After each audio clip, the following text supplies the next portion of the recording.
Morning, church. Merry Christmas. May as well get happy about saying it. You got a few more weeks. I rarely do this, but I saw something posted that I just absolutely had to share with you if you throw it up on the screen. But this is really true on the screen. There it is. He's been reading your post, and most of you are getting Bibles and dictionaries for Christmas. So just to let you know, if you've been naughty or nice, right there, that's what's going to be in your stocking this year. All right. Let me just punctuate Advent music just for a moment. This is something that has become a truly momentous legacy event for us here at Grace. But it's not just intended to entertain us, but it's one of those events that you can say, come to hear some great music with me. You don't have to say it's at a church. We're not going to a church service. And use the word free. Because right now, folks really need to hear that word free. Because their Visa cards are straining and bulging in this particular moment. And so, but this is a tremendous moment, not just for us to come together as a church, but for you to bring somebody to this property. So please, tomorrow night, it's going to be amazing. Galatians chapter 4.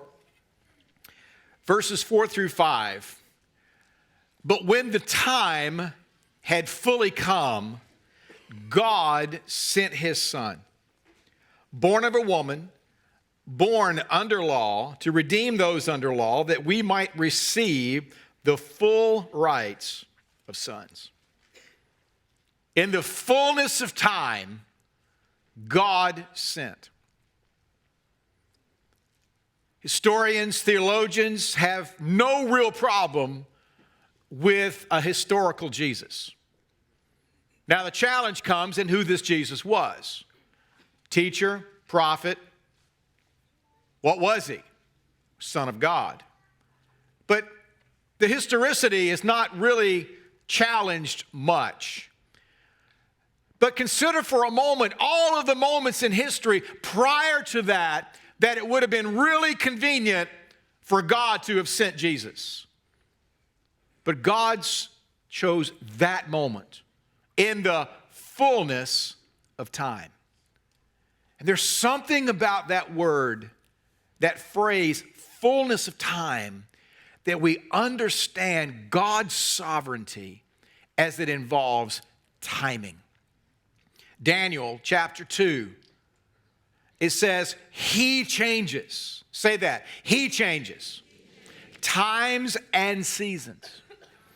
He sets up kings, deposes them. He gives wisdom to the wise, knowledge to the discerning. And he reveals deep and hidden things. He knows what lies in darkness, and light dwells with him. He changes times and seasons. No other time of the year do we hear the word season used more than right now. The season of the year, the reason for the season. And yet, our challenge as humanity is understanding and discerning the times and the seasons in which we find ourselves. And not just where we find ourselves in the entire scope and scale of history. 2019. But where has God placed you, your family? What season are you finding yourselves in? Because that's where it becomes very, very unique. And it becomes imperative that we discern the season in which we have found ourselves. Our challenge as men and women, it's always timing. Most of us in this room, we don't have a theological or a relational challenge that God will do a thing. That God is well able. God is well capable. Our challenge is simply what? When will he do it? When is he going to show up? When is he going to do the God thing? And it's in this aspect of timing that our humanity really just leaks out. And we rarely get it right. Kids, I mean, Santa Claus, they take the swimsuits down and they put Santa up. So somewhere around August or September, our kids are bombarded with it now until finally their little souls are so, is it Christmas yet? Is it Christmas yet? Is it Christmas yet? And the parents are like, it's Christmas again? I mean, you're still paying off minimum payments from last Christmas. And it's just like, it's Christmas again? And it's an amazing phenomenon that when you're young, time just does what? It's glacial. But when you get a little bit older, or really old, like Darryl Green and myself, all of a sudden now, Pastor Duke's not here today, so you're the oldest one I could find on the front row. But when you get older, all of a sudden things they just pick up. I mean, I've got 4 grandchildren, and the oldest one is 10 years old. I look at that boy, I'm saying, stop. Just stop it. I mean, he's not a little kid. I mean, he's 10 years old now. And I'm like, this is just wrong. And this is like, wait a minute. I just got these containers out of the attic for Christmas. Now help me out. I'm old. Then there are relational seasons. My wife and I are coming up on 42 years of marriage. Yeah, all that's applaud is for her. Let me just tell you, give honor where honor's due, the scripture says. And yes, she's an amazing woman. 42 years of marriage. And I would love to tell you it's been 42 years of wedded bliss. But preachers ought not to lie. And let me tell you, there have been 1 or 2 moments, months, maybe years where the covenant was never in question. The commitment was never in question. My wife and I never uncovered the WMDs, or weapons of mass destruction. So even in the midst of our most intense fellowship, it's just like going to be, well, I'm here and you're here. Well, we ain't going nowhere. So, I mean, that's it. That was a given in the equation every time. However,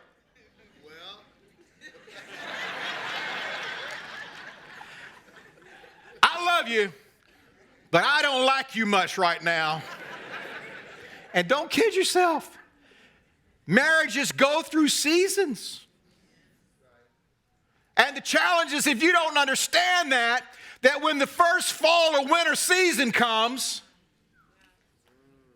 and we're not all, and then the couple will say, well, the spark is gone. And then they're gone. How many of you know that's just dumb? Because there are seasons in relationships. There are seasons in a marriage. There's some moments that are better than other moments. There's seasons that are better than other seasons. You remember when you had all those little people running around?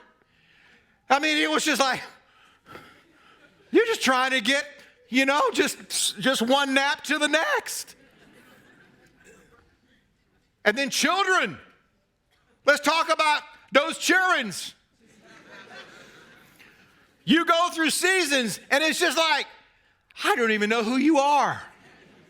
I see your pod that was left behind, but where is the sweet little boy or girl? Because now you're just a surly 15-year-old that knows everything, and I don't like you. And I know you don't like me. So let's just leave it at that for right now. Now, I know that I'm the paterfamilias. It's on the birth certificate. And I know that you are my child. And I may have to visit you behind plexiglass when you're in prison, but I'm still going to love you. I got that. So that's all established. But children, they go through these moments where it's tough. Anybody ever been through a tough season with a child? Come on. All it takes is for them to get married, to have one of their own children, and you're a genius again. All of a a sudden now, they're blowing your phone up looking for advice about life. But all it takes is the miracle of reproduction, and you're a genius again. So if you've got a 15 or 16-year-old that all of the deposit of the wisdom of the universe has been deposited with them, and there's nothing but air between your ears, hang on. You shall be restored to thy place of honor.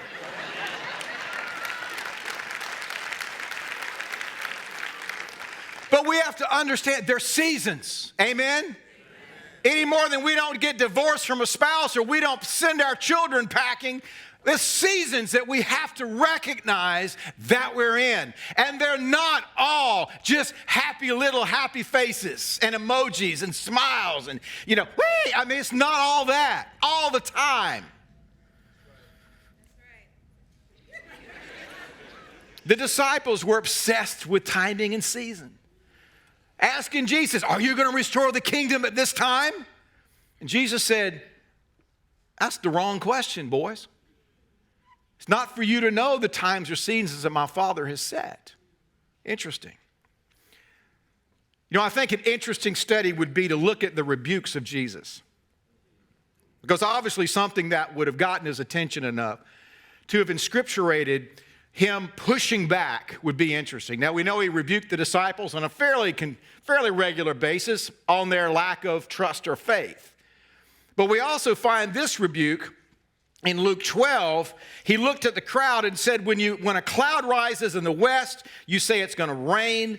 When the south wind blows, you say it's going to be hot. You know how to interpret the appearance of the earth and the sky. How is it that you don't know how to interpret this present time? Somehow Jesus had an expectation, not just on those closest to him, but he was speaking to the crowd in this moment that you can tune into the Weather Channel, you can read the news, but you have no idea the time in which you have found yourself. How is it you can't interpret the time? Interesting. Now we see a couple of concepts of time that I need to just insert here for a moment. There's a word for time, comes from the Greek chronos. Chronos, chronographer, chronometer, a time, linear time, an invention of man, minutes, seconds, the Roman calendar, months, years.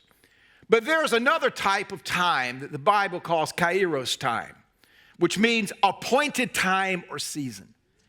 And how many of you know that God, and we saw this from Daniel, God appoints times and seasons in the life of a man or a woman or a nation or church, any type of peoples.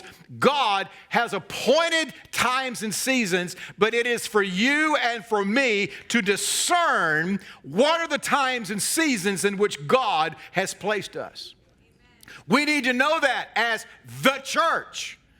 It is not random that God has you and me alive and in this place at this time. For such a time as this. It's not random. It is God's appointed time and season for the church. But I don't want to get too macro this morning. I want to bring this down to where we live. So it begs the question, what time is it? Well, it's time for you to be quiet so I can go to lunch. No. What time is it? Let's drill down a minute. Let's talk about the folly of not understanding this. Pastor Duke and I commute in from a different time zone. And we were on 66, and this guy pulls up next to us, and I've got to set this up for you. He is in a turquoise Murano, first of all. But it gets better. A turquoise, a Murano, if you have one, God bless you. And I hope that this person is not in this room this morning. I'm counting on this. A turquoise Murano Cabriolet, a convertible, A minivan convertible. Not only that, completely upholstered in white on the inside. We had to look twice. I didn't know that there was a Pat Boone option that you could put on a car, all right? Nobody even knows who Pat Boone is. It's all right. Some older people here, they got the reference, all right. Nevertheless, this dude is and convertible now. White interior, turquoise. And Pastor Duke and I, we're staring. You know when you stare at something that you shouldn't? And the person sees you looking at them and you want to look back, but it's something in human nature that you can't look away because it's something that has seared your eye sockets forever. And we're staring at this dude, right? In this unicorn of an automobile. Sighted in the wild for the first time. Let me just tell you, whoever sold that car got the ham. Don't you know that the guys on the lot, first of all, there was a joke that they sent it to the dealer. Never mind. And so this guy stares at us back, and he kind of goes. It's just like, we think you're cool. We think you look like a fool. Because he really thought he was rocking it in this turquoise minivan with a white interior. It's ridiculous. It's a little bit like skinny jeans. Can we talk about that for a moment?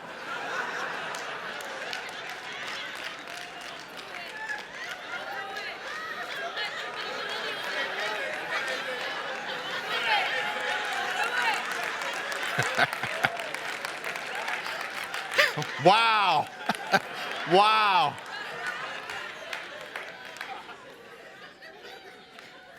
Some articles of clothing should come with age requirements.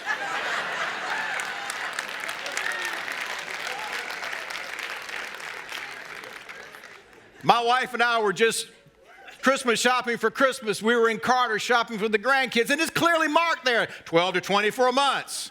Right? 3T, 4T. They should have something on skinny jeans not to be sold to anyone over 36 years old.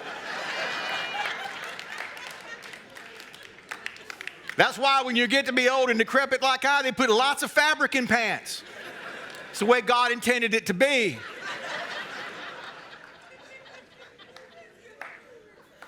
The folly of not understanding the season that you're in. It's like guys combing over the last four,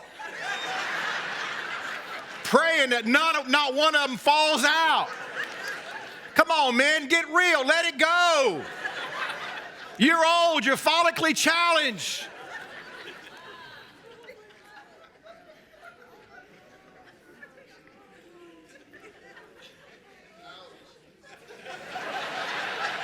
But at least you're honest about yours.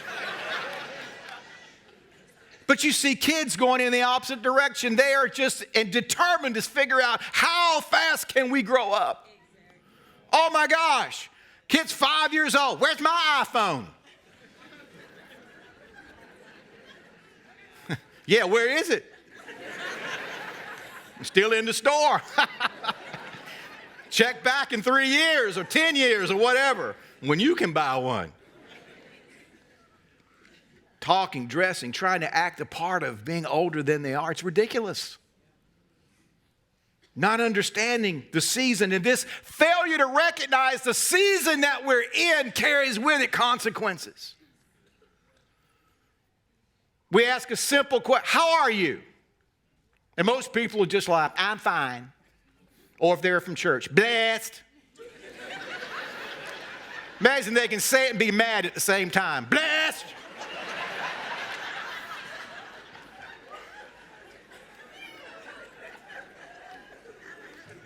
But what will most people say to you? How you doing? I am so tired. Nod your head. I am so tired. I'm exhausted. Or here's one, I just don't have time. I don't have time. I mean, Pastor AJ, been working diligently to get you folks into small groups. And the pushback is not, well, we don't believe in small groups. We don't like small groups. We don't even like you. That's not the pushback. The pushback is, I don't have time. Here's the reality. You do have time. And this is not just a pitch for small groups. I got 2 for 2 for you right there. You see that? It's like somebody saying, I don't have any money. Well, you did have money. Now, if you're working, the man paid you, so you had some money. Now, maybe you ran out a month. I understand all that, but you had money. It's like, well, I don't have time. No. You have time. It's how you are choosing to do what? Appropriate that time in the season in which you have found yourself. Interesting. And we've developed, ladies and gentlemen, and you know this pace of life, along with an unrealistic viewpoint and vantage point of seasons. The advertising industry invented this decades ago that we're going to put up there what everyone's life should look like. So if you do have a turquoise Murano cabriolet with a white interior, you can be younger. Wrong. But now we've got social media putting up the highlight reels of everybody's life. And you look and it used to be you only had to deal with it once a year when you got the Christmas letter. Well, little Bobby cured cancer, and, he's been admitted to all of the IVs, and he's only 14 years old, and it's just like, shoot me now. But now we get the highlight reels all the time of what everybody's accomplishments in life looks like. Come on, folks, they're just giving you the good part. They're just showing you the touchdowns. They're not showing people getting hit at 60 miles an hour over and over again on a Sunday afternoon. You're not seeing that part. But it creates this unrealistic expectation of seasons. And we've lost a sense of this rhythm and symmetry of life. My wife and I were talking about the artificial seasons that we have now. Going back to the Industrial Revolution. I mean, it used to be that you lived your life, for instance, on circadian rhythms. The light went up, you got up. Light went down, you did what? You went to sleep. Now we've got the light bulb. It can keep us up forever. We can work all the time, and now we've got these blue lights that come out of these bad boys that will keep us up for days. These artificial seasons that get created. You go to the grocery store now. You can buy the same vegetables 12 months a year. Can I help you out? It's ridiculous. There are no tomatoes being grown in Northern Virginia right now. I was raised a heathen Episcopalian. We had church seasons. Church seasons. Advent, Epiphany, Lent. Different colors of drapings on the altar and on the pulpit. And while I barely understood what was going on, I did know that it provided a certain security and symmetry to my life, even in the seasons that we celebrated in the context of what we called worship in that environment. And then the season changes and we hate it. You ever see somebody fight against the weather? I hate this cold weather. Well, you're going to be real miserable for about 3 or 4 more months then. Unless you got an RV and you're headed south. But we fight against these seasons. And and so to cope many times, what we tend to do is we tend to wrongly live either in the past or in the future. Because this moment that we are finding ourselves in is so difficult or so grim, somehow God has made a mistake. Wow. We go to the past. And I got to tell you, ladies and gentlemen, my wife can attest to this sadly, is that whenever I start living in a different realm, either past or future, invariably it's an indicator that my soul is not real healthy in that moment. Because I'm not coping in my present with the grace that God has apportioned for me. And let me tell you, we start living in the past, and this is a moment that it's all about, family in the past. Let me tell you, The line between nostalgia and regret is so fine, most people can't find it. It's so thin. Hear me. I mean, they're laying the foundations for the temple in Ezra 3. And it says that the older priests and the heads of families, it says they had seen the former. It says they wept aloud, and they wept so loudly that the sound of the praises and the sound of the weeping could barely be distinguished. Because rather than celebrating the moment of restoration that they found themselves in, all they could do was look behind them and say, remember when? The same way that they're sitting around. Remember all that great onion soup that we had when we were slaves? Couldn't remember anything but that watery pot of vegetables through their captivity. And listen, saints, when we try to live out of season, we live out of grace. Because grace is apportioned in the moment. It's given us daily. Give us this day our what? Daily bread. The manna didn't come down a month at a time. Go out on the first and get a basket full. No. It came down every day. You've got to get that grace every day. You've got to find the grace for the season that God has you in. Maybe it's not the happiest season of your life. Maybe you're in a tough place. Maybe you're not in the most ideal spot in your marriage, in your job, in your finances. But listen to me. If you don't live in the season that God has placed you, you will live outside of His grace, outside of His provision for where He's called you in the moment. Then there's fullness. What does that look like? 1 Chronicles 12, the men of Issachar, who understood the times and knew what Israel should do. You see, discerning the times is critical for pulling down all that God has for us in this moment. Ecclesiastes 3, 1 through 11 talks about time. That there is a time for what? Everything. Season for every activity under heaven. And he goes through this list. A time to be born and die, plant, uproot, etc.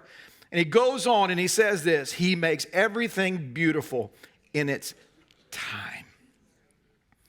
Oh man, maybe you're in an ugly moment. Listen to me. Maybe one of your children is in an ugly moment.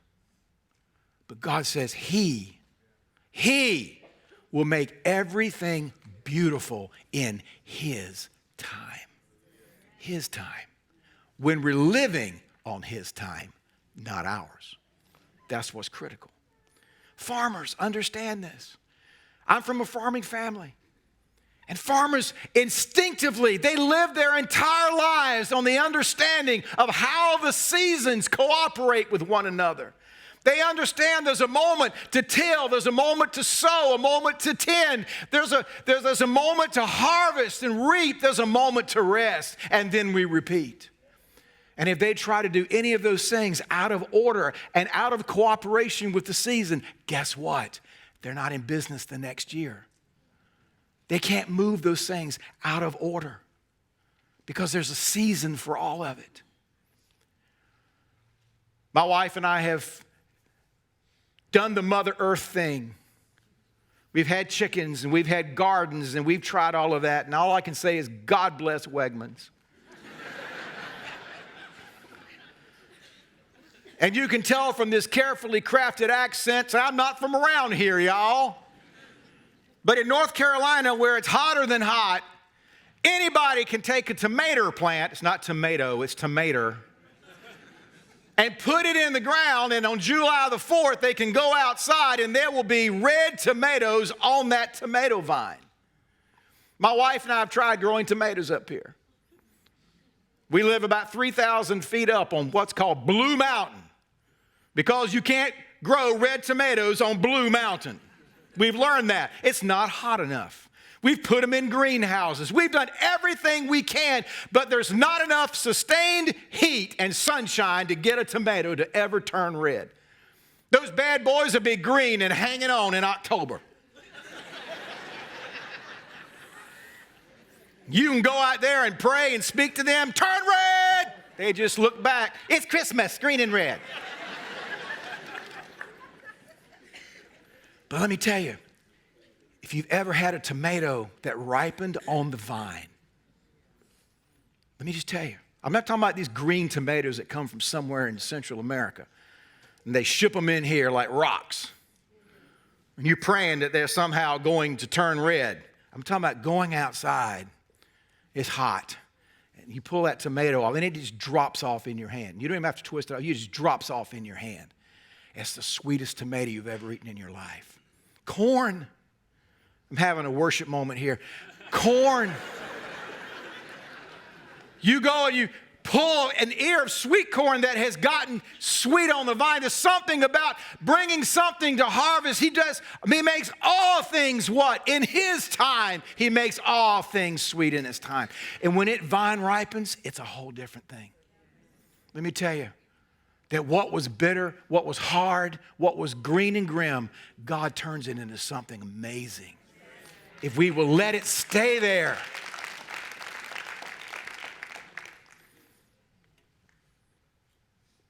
My wife and I being musicians,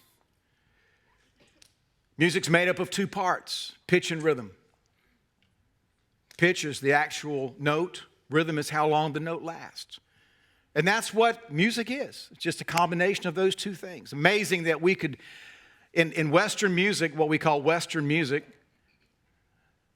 that we can take 12 different pitches and we continue to produce new music out of it because of all of the variations of pitch and rhythm. It's amazing to me.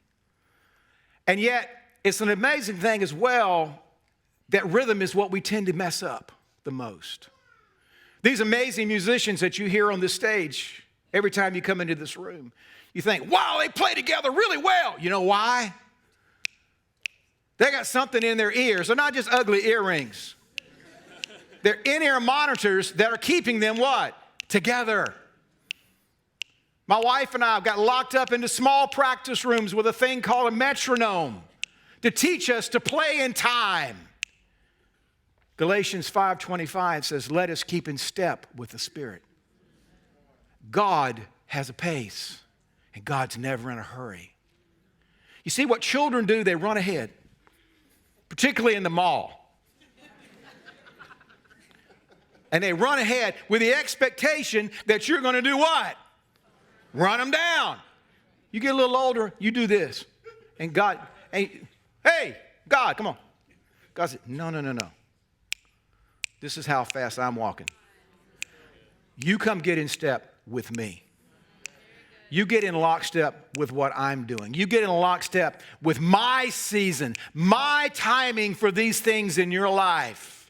Because the last I checked, you're supposed to be following me. I'm not supposed to be following you.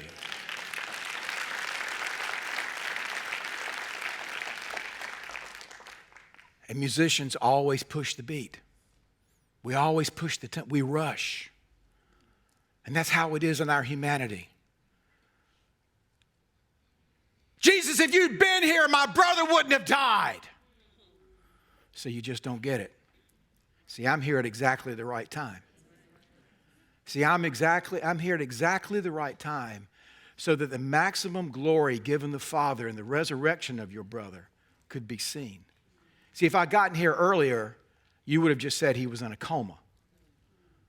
Or really early, it would have been he was just sick and he got over it. But no. He rotten. He's decomposing. There is no question a miracle is about to occur. And my timing for this event was absolutely perfect. And then fruit. Last point. There's a phenomenon called seasonal affective disorder. It's a type of depression where we get really sad, cranky. It's low-level depression, particularly around fall and winter. The days get short. Not enough light, not enough vitamin D. It's medically recognized. And yet, how many of you know that seasonal affective disorder is never an excuse for not bearing the fruit that God has for you and me? Period. Luke, the 11th chapter. Jesus is going to Bethany. He's hungry. He sees a fig tree in the distance. He walks up to the tree. It's not the season for figs. And he curses the tree. And I look at that passage and I'm thinking, man, that's a raw deal on the part of the tree. I mean, here's God. He made the tree. He made the tree to bear one crop of figs once a year in season. Jesus is walking up, realizing it's not the season for figs, and he still curses the tree. It's like, what is this? You see, there's a mandate that because of the presence of God in our life, that fruit comes forth irrespective of the season in which we find ourselves. Galatians, the 5th chapter, as it talks about the fruit of the Spirit. Love, joy, peace, patience, kindness, goodness, faithfulness, gentleness, and self-control. Why? Because of the Christ that lives on the inside of us. Ezekiel 47 talks about a river that runs from the throne, and it runs to some trees that are planted by this river. And it says something happens about these trees. It says that what? They produce fruit 12 months a year. Every month they produce.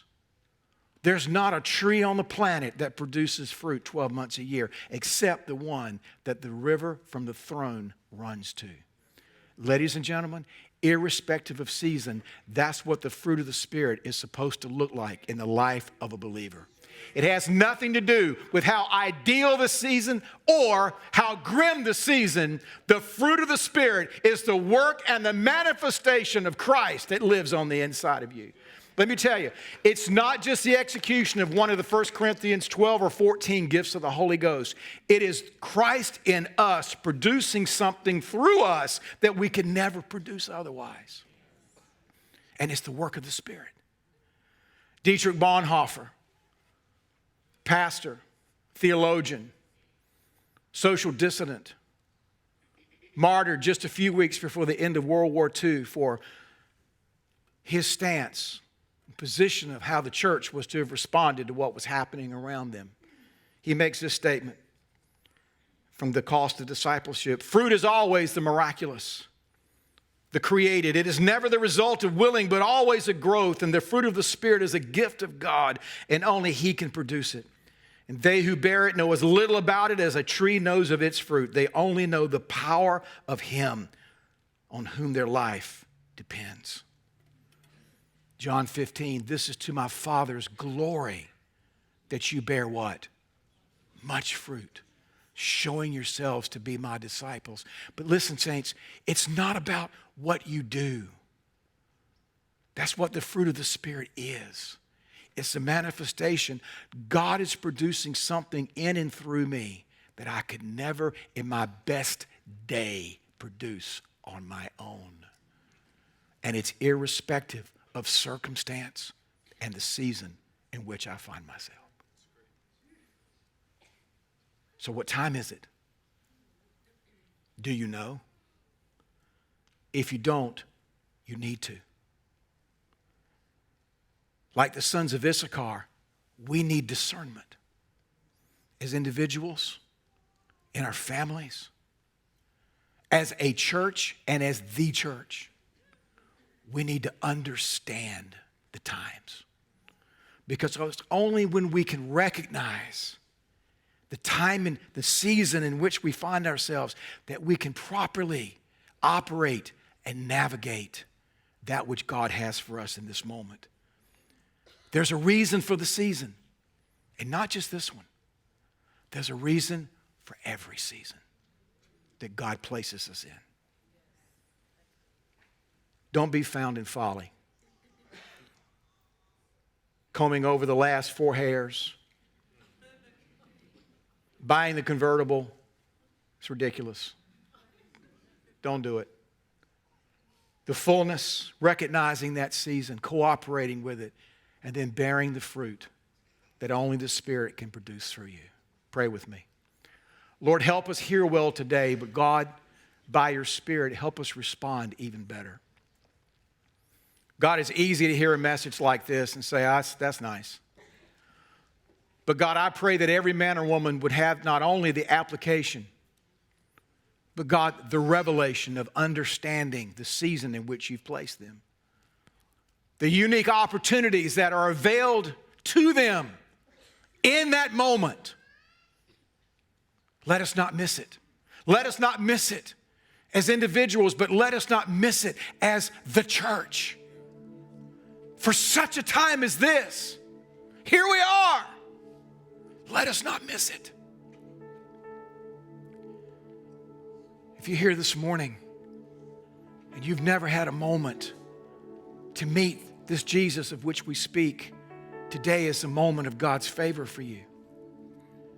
It begins with an acknowledgement that your life is far, far from that which He has desired and designed for you. That which you've been able to produce has been far below what His desire is for you. The sin that's not just making you sick, but slowly killing you. There's an answer. His name is Jesus.